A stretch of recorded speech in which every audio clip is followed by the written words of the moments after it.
चलते हैं शिलोंग, जहां हमारे सहयोगी नीतीश गर्ग लगातार डेरा डालकर बैठे हुए इस पूरे कवरेज पर लगातार नजर रख रहे हैं। वो हमारे साथ जुड़ गए। नीतीश, सबसे पहला हमारा सवाल यही है कि एसआईटी और मेघालय पुलिस, जिनको इन तमाम आरोपियों की रिमांड मिल गई है, अब कैसे पूछताछ करेगी और किस एंगल पर पूछताछ करेगी? क्या किसी सीन का रिक्रिएशन भी करवाएगी? बिल्कुल, देखिए ब्रजेश जी, सौभाग्यवती भव का आशीर्वाद लेकर सोनम जो है निकली थी, लेकिन उसने सभी की ज़िंदगी में दुर्भाग्य भर दिया है और अब अपनी भी ज़िंदगी पर वो इस किस्म का दुर्भाग्य ले आई है कि अब सामने क्या होगा उसकी कल्पना भी नहीं की जा सकती। जो आपने सवाल पूछा एसआईटी का, बिल्कुल 2 आईपीएस रैंक के अधिकारी कल से जो है पूछताछ करेंगे। अभी तक जो पूछताछ हुई है, सभी के जो सेपरेट पूरे बयान दर्ज किए हैं उनको स्टडी किया जाएगा।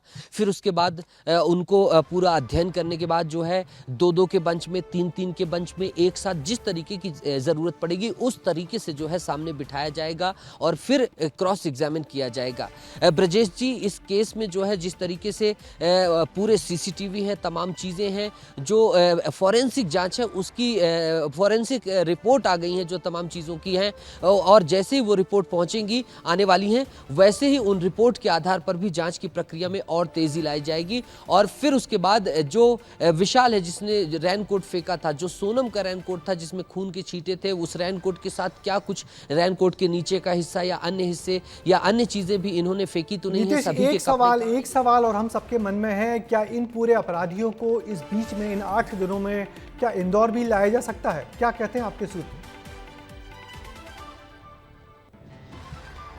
ब्रजेश जी, अभी इंदौर लाए जाने की कोई भी जानकारी नहीं है। खासकर इस 8 दिन की रिमांड पर अभी संभव नहीं लगता है, क्योंकि ये एक अभी जो है फाइनली जाकर इनको शिलोंग लाया गया और सोहरा और फिर जो तमाम भौगोलिक स्थितियां उनके मुताबिक टैक्सी से हो, तो ऐसी अभी संभावना नहीं लगती।